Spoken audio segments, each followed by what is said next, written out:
Somebody Hates Raymond is the 13th episode of season 7 of Everybody Loves Raymond.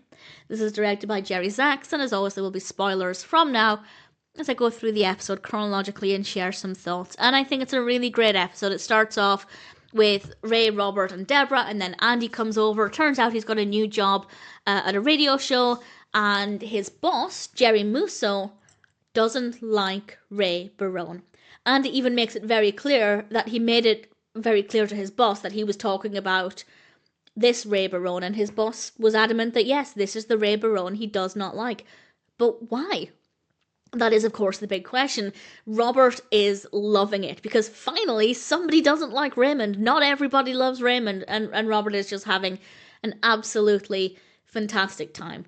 Ray, on the other hand, not so much. He then goes over to see Marie. Ray goes over to see Marie, and it's clearly bothering him. I think we have a very convincing performance from Ray Romano, and Marie is obviously trying to make Ray feel better, and then Robert comes over with news about how he went to a restaurant with Amy and he wants to take the whole family there.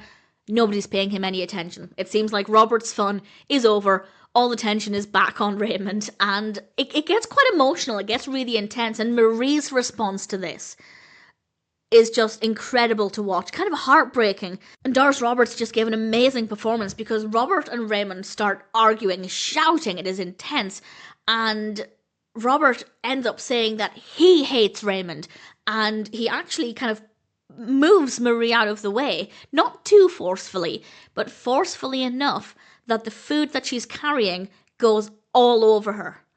And this is not a side of Robert we see very often. He's angry, he's just covered Marie in her own food, and he's just told his brother he hates him. It's not a very happy scene, but it's very, very well executed. We're then over at Ray and Debra sometime later, and Debra just suggests talking with Robert because clearly this argument has upset Ray, and Ray should make the first move. And Ray brought up the fact that there was a time when Debra wouldn't talk to Marie, nor would she make the first move to fix it. And I love that because it's not that often we get a reference to a previous episode.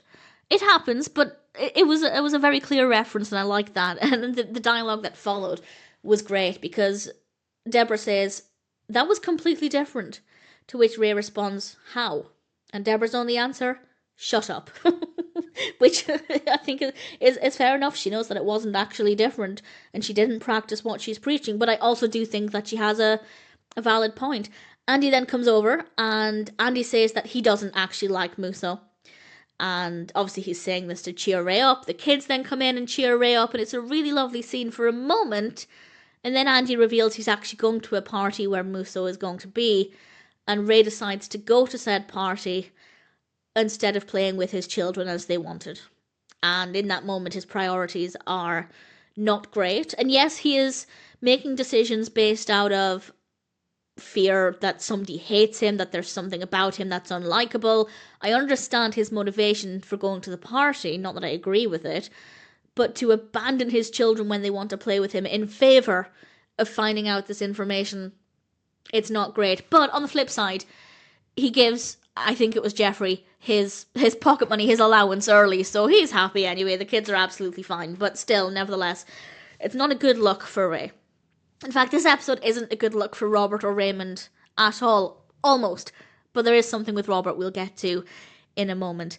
And we go to the party. It's a nice atmosphere. There are a lot of people. It's a really entertaining scene in that regard, and it becomes genuinely intense. When Ray goes to the bar, he's trying to ask for a drink. He's really, really nervous. Great performance from Ray Romano. And Robert's there.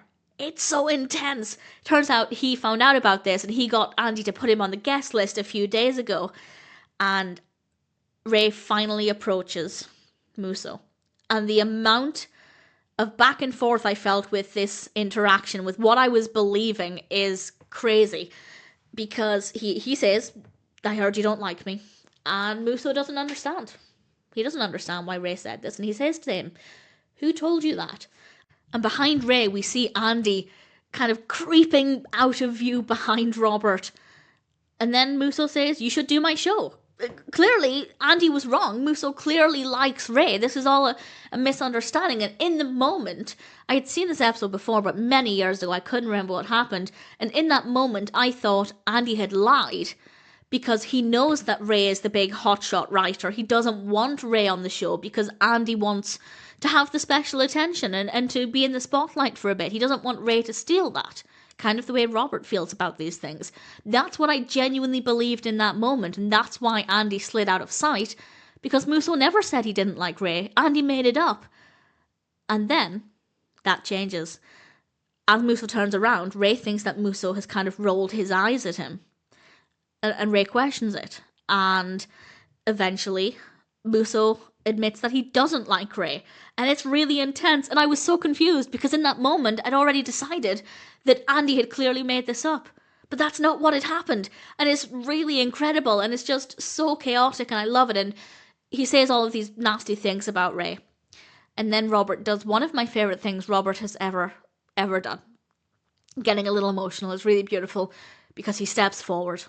And he really stands up for Ray. And he says to Musso, and I quote, "You'll never come close to him as a writer, as a father, as a friend, or as a person." How beautiful, how wonderful for Robert to say that about Ray, despite the fact that Robert, honestly, I have to admit, I feel like Robert probably feels that about himself. Not that he'd care about the writing aspect, but he does, because of the way Ray is treated, probably feel that he will never come close to Ray as a father, friend, or a person, at least in other people's eyes. So the fact that he is able to say that to somebody else to defend Ray is so incredible. And it was beautiful. And then the final scene is, it's not great. Ray and Debra are in bed. It wouldn't be an episode of ELR without a bedroom scene. And Ray asks Debra, "You don't think I'm dumb, do you?" And she says, "No, I just call you that as an opposite nickname. I call you dumb," and Ray thinks, "Oh, well, that must mean I'm clever." And Debra's like, "Yeah, sure, that's what I mean." And that should be the end of it. And then he calls her skinny. Obviously with the instant implication that that's also an opposite nickname, and I hated it. There was no need for that. I absolutely detested it. If anything, he should have, well, I don't know, maybe this is just something that I feel, maybe Debra wouldn't, but I feel like that's really insulting to do that. I was going to say maybe he could call her tall, because she's short.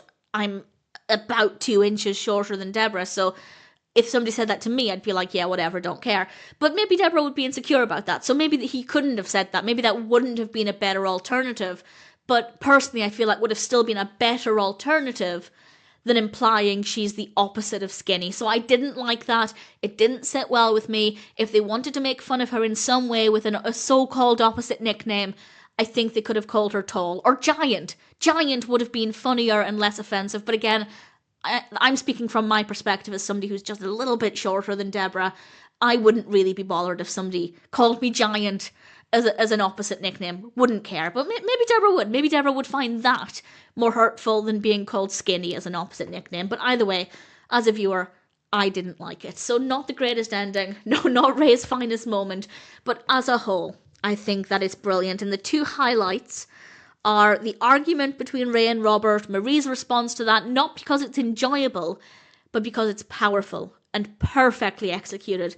And of course, the other highlight is Robert standing up for Ray there, because it was perfect. It was beautiful. All things considered, Somebody Hates Raymond is a pretty fantastic episode of Everybody Loves Raymond.